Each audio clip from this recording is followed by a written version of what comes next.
바다를 바라보며 좋은 사람과 커피 한 잔을 마시고 있으니 참 행복하다는 생각이 듭니다. 이렇듯 다 내려놓으면 아무것도 아닌데 그동안 왜 그리도 아둥바둥 살아온 것인지 안타깝다는 생각만 드네요. 글재주가 없어 내용이 잘 전달될지 모르겠으나 잘 정리해 주시리라 믿습니다. 저는 50대 후반 여성이고 남편은 먼저 세상을 떠났습니다. 우리에게는 딸이 하나 있었고 저는 그 딸을 참 애지중지 키웠습니다.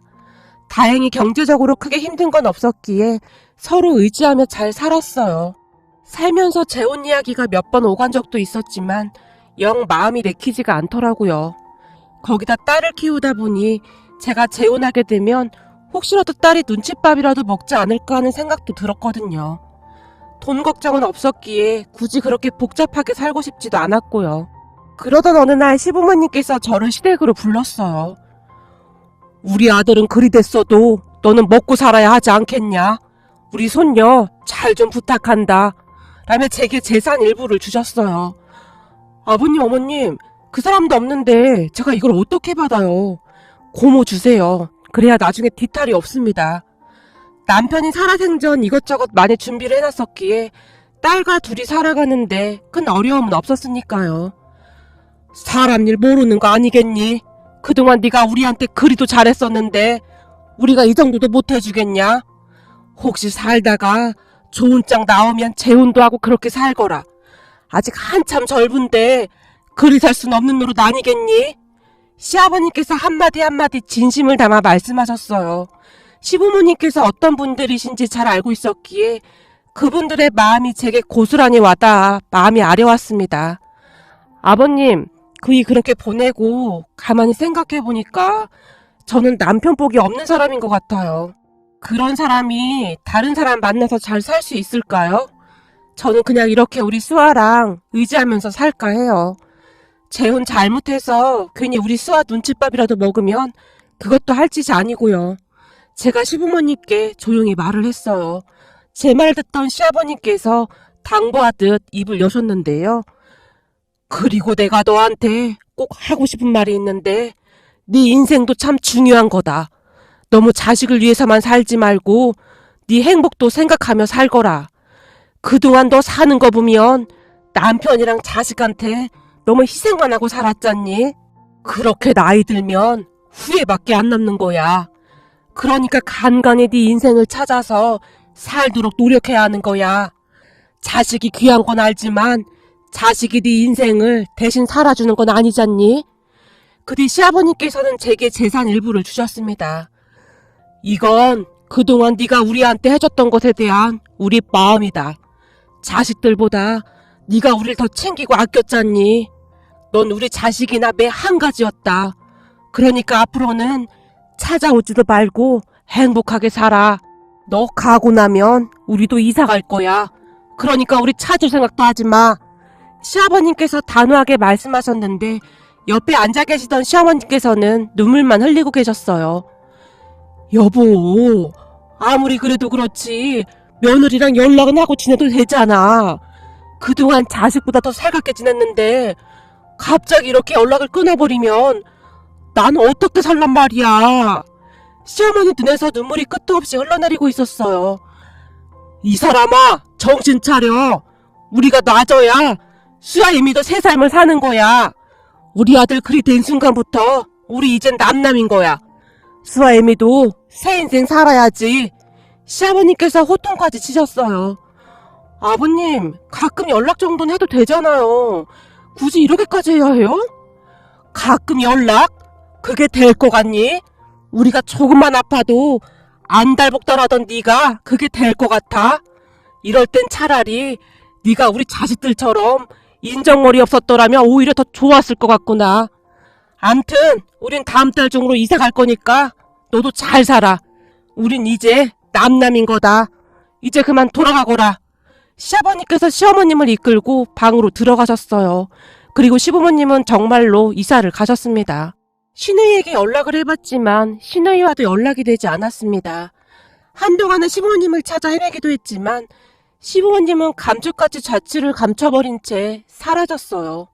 그게 벌써 오래전의 일이네요. 그뒤 저는 딸과 함께 잘 살고 있었습니다. 딸은 결혼해서 얼마 뒤 손주까지 안겨줬거든요. 손주는 세상 그 무엇과도 바꿀 수 없는 그런 존재였습니다. 세상에 이토록 사랑스러운 존재가 또 있을까 싶을 정도였으니까요. 왜 그런 말이 있잖아요. 손주가 자식보다 더 예쁘다고요. 정말 그렇더라고요. 딸 부부가 맞벌이를 했기에 제가 손주를 봐주는 일이 많아서 더욱 손주에게 정이 갈 수밖에 없었어요. 거기다 안사돈도 오래전 박가사돈이 먼저 세상을 떠나고 사위랑 단둘이 살았었기에 우리 둘은 닮은 것이 참 많았어요. 그랬기에 서로 말도 잘 통했고 주변에서는 우리 둘이 친자매인 줄 알고 있을 정도였습니다. 사실 딸이 결혼하고 제일 좋았던 부분이 안사돈이었으니까요. 안사돈은 순하고 그렇게 착할 수가 없었습니다. 항상 네 알겠어요 라는 말만 하는 사람이었으니까요. 지금 생각해보면 우리 딸이 참 못돼 처먹었었는데 그런 딸을 보면서도 안사돈은 그래 알았다 내가 미안하다 라는 말만 할 뿐이었거든요. 그런 안사돈과 제가 살면서 가장 잘못한 일이 있었는데요. 그건 바로 자식을 잘못 키웠다는 거였습니다. 딸과 사위는 둘 다 엄마 알기를 집안일이나 도와주고 애를 봐주는 그런 사람 정도로 취급했으니까요. 딸의 시어머니, 그러니까 안사돈과 제가 손주를 다 키웠다고 해도 과언이 아니었어요. 딸과 사위는 말 그대로 손주만 낳았을 뿐 그 뒤에는 아무것도 하지 않았습니다.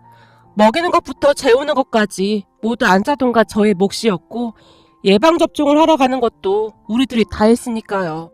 하물며 주말에도 딸과 사위는 손주를 챙기지도 않은 채 여행을 다니거나 놀러 다니기 바빴어요. 안사돈과 제가 일이 있으면 딸과 사위에게 부탁을 해야 할 정도였으니까요. 저기 이번 주말에 우리 둘이 어디 좀 다녀올까 하는데 니들이 민석이 좀 보렴. 우리도 바람 좀 쐴 겸 트로트 가수 콘서트 좀 보러 갈까 해. 제가 정말 어렵게 말을 꺼내기라도 하는 날이면 엄마 바람은 이 앞 공원에 가서 쐬면 되는 거지. 그리고 다 늙어서 콘서트는 무슨 콘서트야. 그냥 이 앞 공원에나 가.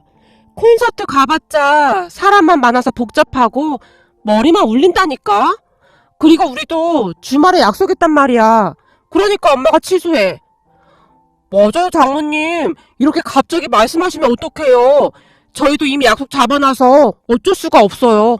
딸과 사위는 닮은 구석이 참 많았는데요. 싸가지가 없는 것은 쌍둥이가 아닌가 싶을 정도로 꼭 닮아 있었어요. 하긴 똑같이 생겨먹었으니 똑같은 인간들끼리 만난 거겠죠. 지나간 일을 생각하니 또다시 부하 같이 밀어오르네요. 하지만 우리는 딸과 사위를 이해하려고 노력했어요. 모든 부모의 마음이 다 그렇잖아요. 오로지 자식들만 행복할 수 있다면 다 괜찮다 그런 거 말입니다. 그래서 안사돈과 저는 꾹 참았습니다. 엄마 우리 퇴근하고 보쌈 먹고 싶은데 보쌈 좀 만들어놔. 엄마 지금 피곤해서 그거 만들 힘도 없어. 그냥 올 때 사오던지 아니면 배달시켜 먹어. 하루 종일 육아에 살림에 지칠 대로 지쳐 있었기에 제가 딸을 조용히 타일렀어요. 엄마 힘들면 어머님한테 하라고 하면 되잖아. 사먹는 건 맛없단 말이야. 야, 네 시어머니도 종일 애 보느라 힘들어. 우리가 무슨 베이비시터랑 가사도우미냐? 그 사람들은 일하고 돈이라도 받지. 우린 돈도 못 받고 이게 뭔 고생이야. 우리도 힘들어서 못하니까 니들이 사먹던지 마음대로 해. 알았어. 사가면 되잖아. 그거 만드는 게 뭐가 그렇게 힘들다고 그래? 진짜 짜증나. 잔뜩 화가 난 딸이 신경질적으로 전화를 끊어버렸어요. 사돈 왜 그래요? 안사돈이 놀라서 바라봤어요. 아니 해도 너무하잖아요. 이것들이 가면 갈수록 우리를 일해주는 사람 정도로밖에 취급을 안 하잖아요. 제가 자식 교육을 잘못시킨 것 같습니다. 그래도 전에는 이 정도까지는 아니었는데 가면 갈수록 가관도 아니네요. 제가 긴 한숨을 내쉬었어요. 사돈만 그렇나요? 우리 아들도 만만치 않죠. 자식 하나 보고 애지중지 키우면서 한평생을 살았는데 제 잘못이 큽니다. 안사돈도 고개를 절레절레 흔들었어요. 그런데 그날 집에 도착한 딸과 사위를 보며 우리가 기겁할 수밖에 없었는데요. 둘이 같이 집에 들어서던 사위의 손에 보쌈이 들려있더라고요. 근데 둘 다 우리를 본 척만 척 하더니만 지들 방에 쏙 들어가더라고요. 그러더니 둘만 보쌈을 먹는 게 아니겠습니까? 종일 육아의 살림에 지칠 대로 지친 우리를 보며 최소한 먹어보라는 말이라도 해야 하는 거 아닌가요? 그 모습을 보며 갑자기 부하가 치밀어 올랐어요. 니들만 입이고 우린 조댕이냐? 종일 애보고 살림한 우리한테 먹어보란 말 한마디도 못하냐? 제가 딸을 노려보며 말했어요.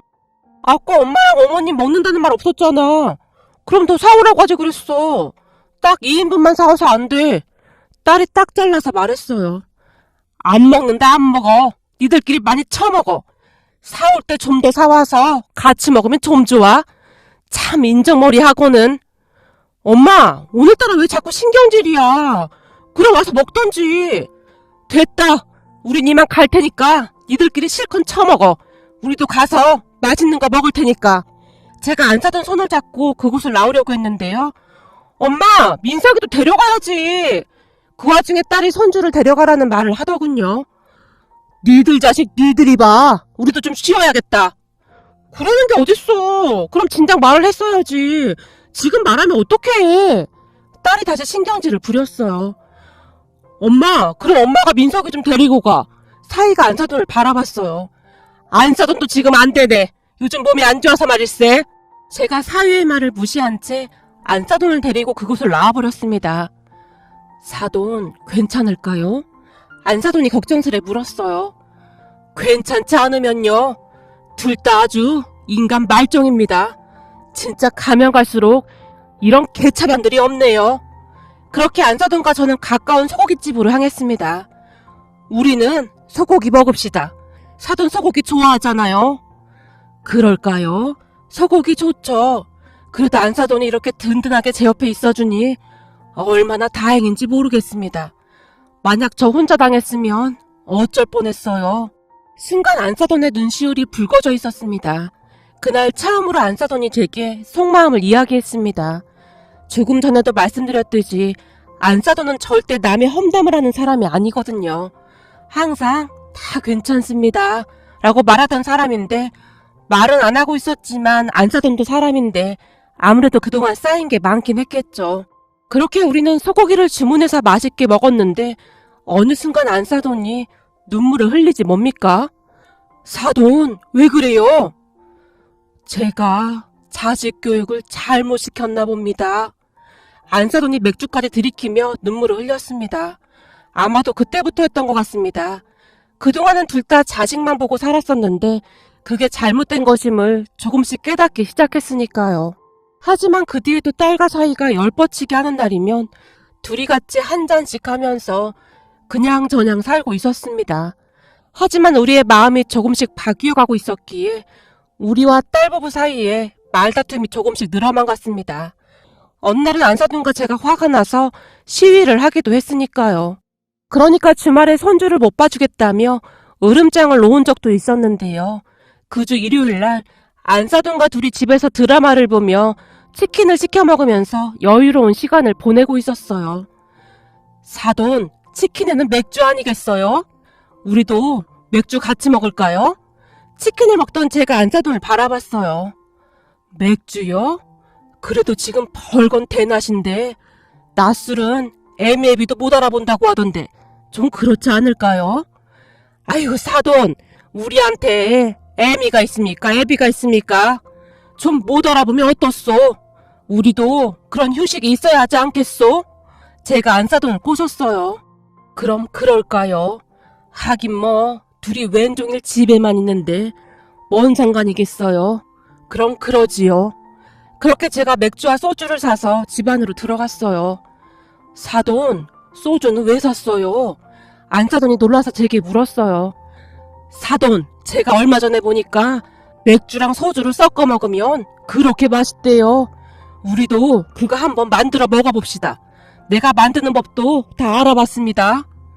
그래요? 그럼 한번 먹어볼까요? 제 말에 안사돈의 눈빛이 반짝였어요. 잠시 뒤 제가 소맥을 만들어서 안사돈에게 건네줬는데요. 이야, 맛이 아주 기가 막히네요. 괜찮은데요? 맛을 본 안사돈이 활짝 웃었어요.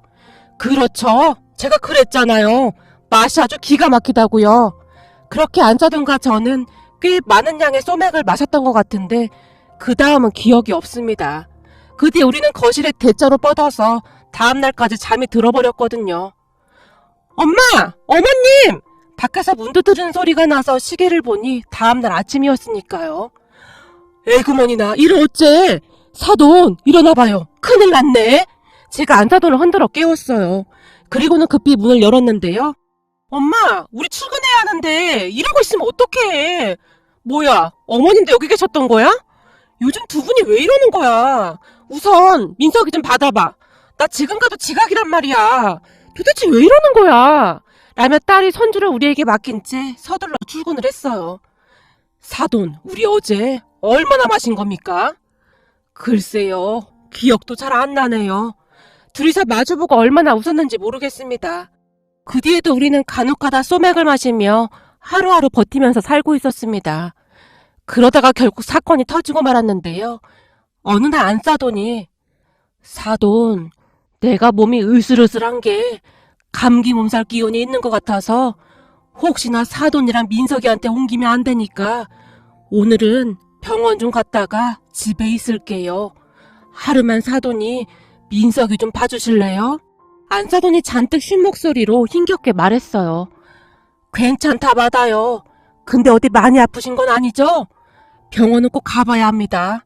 우리 나이 때는 특히 건강관리 잘해야 해요. 저도 어제부터 몸이 좀 안 좋아서 애들 들어오면 바로 집에 가서 일찍 쉴까 합니다. 그렇게 그날은 저 혼자 손주를 돌보고 있었습니다. 사실 저도 며칠 전부터 감기 몸살 기운이 있는 것 같기도 하고 암튼 계속 몸이 좋지 않았어요. 그랬기에 딸과 사이가 오기만을 손꼽아 기다리고 있었는데요. 얼마 뒤 딸에게 전화가 걸려왔습니다. 엄마, 우리 퇴근하고 바로 속초 내려갈 거거든? 갔다가 일요일날 올라올게. 뭐? 속초는 갑자기 왜 가? 아침까지도 그런 말 없었잖아. 아니, 요즘 기분도 안 좋고 해서 바람이나 좀 쐬고 오려고.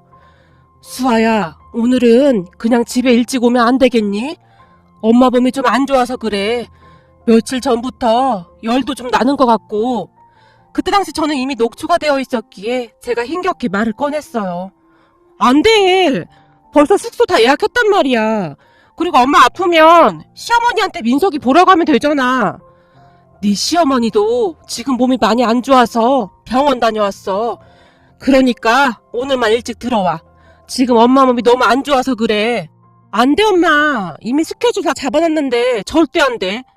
거실 TV 서랍장에 보면 종합감기약 있을 거야. 그거 먹고 있으면 되잖아. 딸이 짜증스러운 목소리로 말을 하더니 전화를 끊었어요. 그런 딸의 말에 어쩔 수 없이 조금만 더 버텨보자는 마음으로 서랍장 안에서 종합감기약을 찾아 먹었어요. 그런데 그 뒤부터 어질어질하면서 현기증이 나더니 구토까지 쏠리기 시작했습니다. 제 몸은 제가 잘 안다고 뭔가 단단히 탈이 난 것 같았어요. 그래서 딸에게 다시 전화를 했습니다. 수아야, 지금 엄마 몸이 너무 안 좋은데 집에 바로 와. 지금 어지럽고 구토가 나서 도저히 안 될 것 같아. 제가 딸에게 힘겹게 말했어요.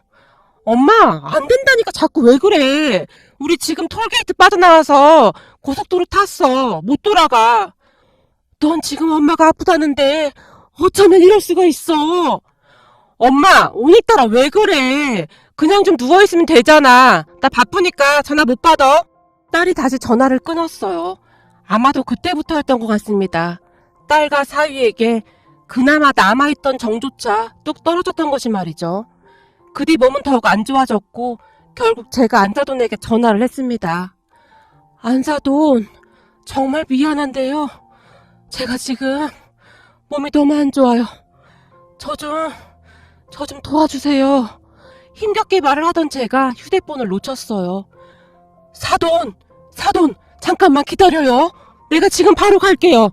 아마도 그 순간 제가 정신을 잃은 것 같은데요. 안사돈의 말에 의하면 중간에 제가 말을 하지 않아서 급히 119에 전화를 한 모양이었어요. 그렇게 저는 응급실로 실려갔습니다. 병원에서는 약간의 폐렴 증세가 있다고 했는데요. 거기다 종합감기약을 먹기 위해 억지로 밥을 조금 먹었던 것까지 얹히면서 단단히 잘못된 것 같았어요. 결국 저는 한동안 병원에 입원을 해야만 했습니다. 그리고 그 뒤 안사돈과 제 생각이 완전히 바뀌었는데요. 제가 눈을 뜨자마자 안사돈이 대성통곡을 했거든요. 사돈이 잘못되는 줄 알고 내가 얼마나 놀랐는 줄 아십니까? 보세요. 아직도 손발이 떨리네요. 몸이 그렇게 안 좋으면 저한테 빨리 연락을 하지 왜 그랬어요? 안사돈이 원망스럽다는 듯이 바라봤어요. 사돈도 몸이 계속 안 좋았었잖아요. 조금만 참으면 되겠지 싶었어요. 많이 놀라셨죠? 미안한 마음에 제가 안사돈의 손을 잡았습니다. 사돈, 내가 얼마나 무서웠는지 아십니까? 난 이제 사돈 없이는 못 산단 말입니다. 안사돈이 다시 통곡을 했어요. 눈물을 어찌나 많이 흘렸던 것인지 안사돈의 얼굴은 눈 뜨고 볼 수가 없을 정도였습니다. 근데 애들은 아직 안 왔어요. 제가 안사돈을 바라봤는데요.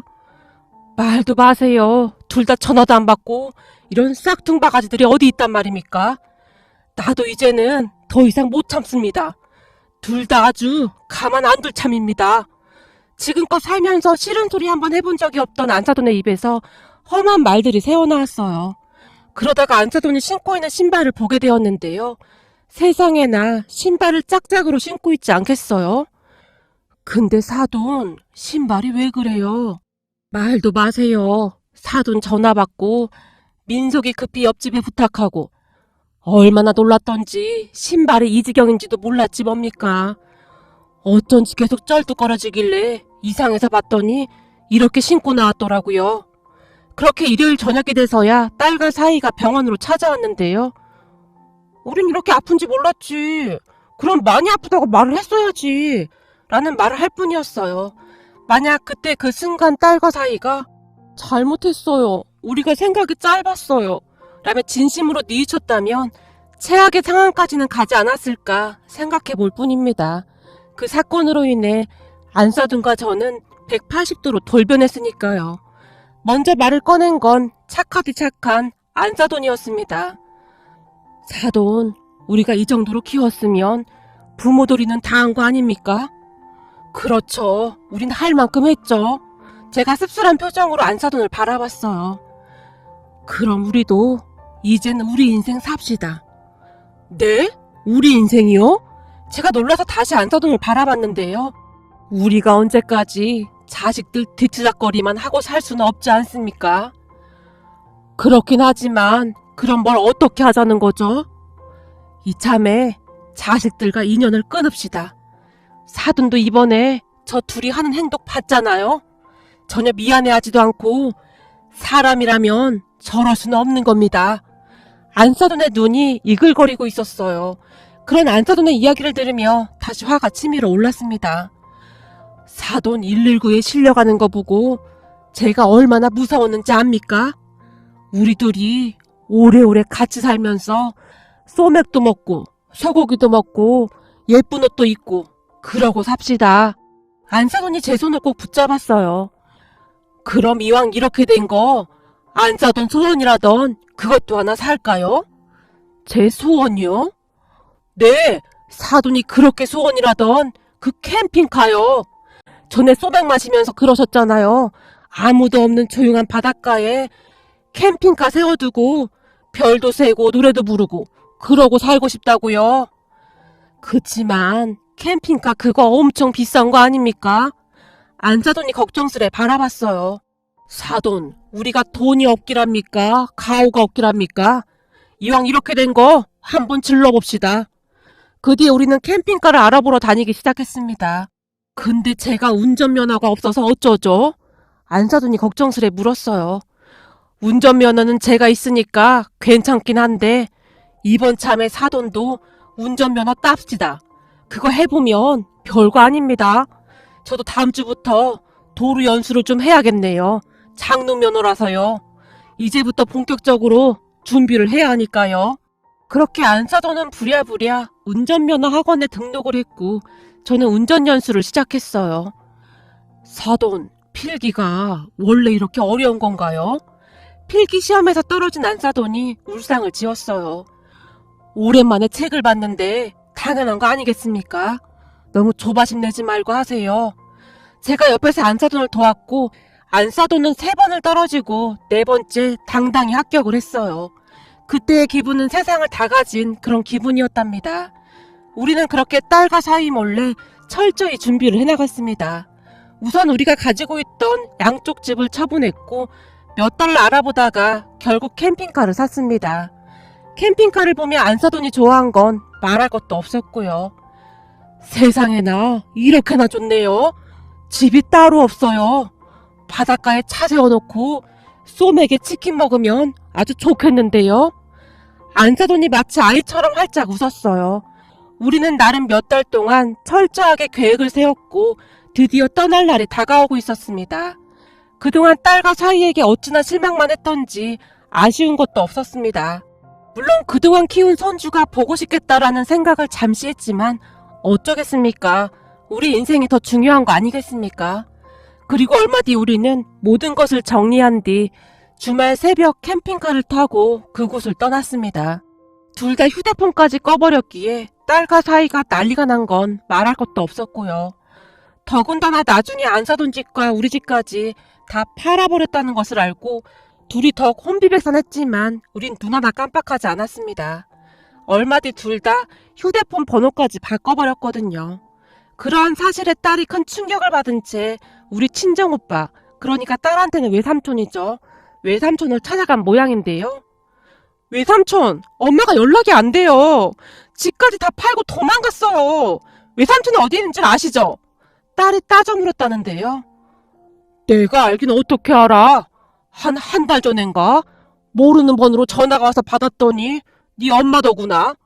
그래서 어떻게 된 건지 물어봤는데 아무것도 묻지 말라고 하더니 너랑 네 남편한테 다시는 찾지 말라고 전해달라고만 했어. 전화가 왔으면 전화번호 있을 거잖아요. 번호라도 알려주세요. 한 달 뒤에 남편 친구 부부랑 해외여행 가기로 했는데 엄마 지금 뭐 하자는 거야? 딸이 소리까지 치면서 말했다는데요. 번호가 어딨어? 공중전화로 했더만. 나도 그거밖에 몰라. 그리고 네 엄마가 한마디 더 했는데 니들 살고 있는 집 그건 우선은 그냥 두는데 그 명의가 네 엄마 거라며. 조만간 그것도 다 처분할 생각이니까 맨날 싸돌아다니면서 놀 생각만 하지 말고 되도록이면 빨리 집 비우란다. 내가 보기에 네 엄마 진심인 것 같아. 아니 엄마가 나한테 어떻게 이럴 수가 있어요? 네가 그동안 한 짓을 생각해봐. 나 같아서 그래서 이거 사. 내가 들어보니 너 네 엄마 병원 응급실 실려간 뒤에도 민석이 막히고 맨날 싸돌아다녔더구나. 그러고도 니들이 사람이냐? 네 엄마가 네 아빠 그렇게 되고 재혼도 안 하고 널 그렇게 애지중지 키웠는데 아무리 아나무인이라고 해도 어떻게 그럴 수가 있냐? 나 같았으면 깃방망이를 10번도 더 날렸을 거다. 외삼촌은 엄마 번호 알잖아요. 그거 알려주세요. 진짜 모른다니까. 거기다 그때 전화 오고 여지껏 한 번도 안 왔어. 근데 네 엄마 목소리가 아주 좋아 보이더구나. 그 말에 딸이 안절부절 못했다고 하는데요. 안사돈과 저는 그렇게 잘 살고 있습니다. 캠핑카로 전국 여행 중인데요. 안사돈이 그렇게 좋아할 수가 없습니다. 얼마 전에는 여행 중에 백화점에 들러서 옷도 몇 벌씩 쫙 빼입었는데요. 둘 다 요즘 최신 유행하는 선글라스에 우아하게 꽃무늬가 새겨진 스카프도 하나씩 샀습니다. 거기다 사돈은 빨간색 자켓, 그리고 저는 트렌치 코트까지 사서 멋스럽게 차려입었답니다. 사돈, 빨간색이 아주 잘 어울립니다. 20년은 젊어 보입니다. 그러게요. 내가 이 빨간색 자켓을 얼마나 사고 싶었는지 모릅니다. 전에는 우리 아들이 요란스럽게 무슨 빨간색을 사냐고 해서 한 번도 못 입어봤었는데 아주 마음에 드네요. 사돈, 앞으로는 하고 싶은 거 다 해도 됩니다. 누구 눈치 볼 필요 없습니다. 그리고 저번에 못 갔던 그 트로트 콘서트도 이참에 쫙 빼입고 한번 갑시다. 콘서트요? 좋죠. 이제 남는 게 시간인데 하고 싶은 거 다 해보자고요. 우리는 그렇게 전국 팔도를 돌아다니고 있습니다. 캠핑카를 타고 다니다 힘들면 예쁜 펜션에 들러서 쉬어가기도 하면서 여유로운 생활을 만끽하고 있답니다. 진작에 이리 살 것을 왜 그리도 아등바등 산 것인지 모르겠네요. 그리고 최근에는 캠핑카를 타고 다니면서 둘이서 같이 살 집을 하나 받은 곳이 있는데요. 공기도 좋고 물도 좋고 둘이 가진 돈으로 그곳에서 행복하게 살기로 했답니다. 비록 사돈지간이긴 하지만 자매처럼 그렇게 살아갈 생각입니다. 얼마 전에는 공중전화로 친정 오빠에게 전화를 했는데요. 네가 진작에 그랬어야 했다. 내가 몰래 가서 보니 둘이 아주 정신없이 사는 것 같더구나. 그러니까 넌 앞으로 그렇게 즐기면서 살아. 나도 너 보면서 느낀 게 참 많다. 우리도 막내딸 결혼만 시키면 아내랑 나도 동생처럼 그렇게 살고 싶어. 동생이 내 인생 롤모델이야. 아내가 동생 보면서 느낀 게 많다 하더라고. 자식들이 먹여 살려주는 것도 아니고 우리끼리 즐기면서 살 생각이야 라는 말을 했거든요. 제가 이렇게 글을 보낸 이유는 혹시나 안사돈이나 저처럼 그렇게 사시는 분들이 있으시다면 조금씩 내려놔도 되지 않나 싶어서입니다. 자식 인생도 중요하지만 내 인생도 중요한 거 아니겠습니까? 모두들 행복하게 사셨으면 좋겠습니다.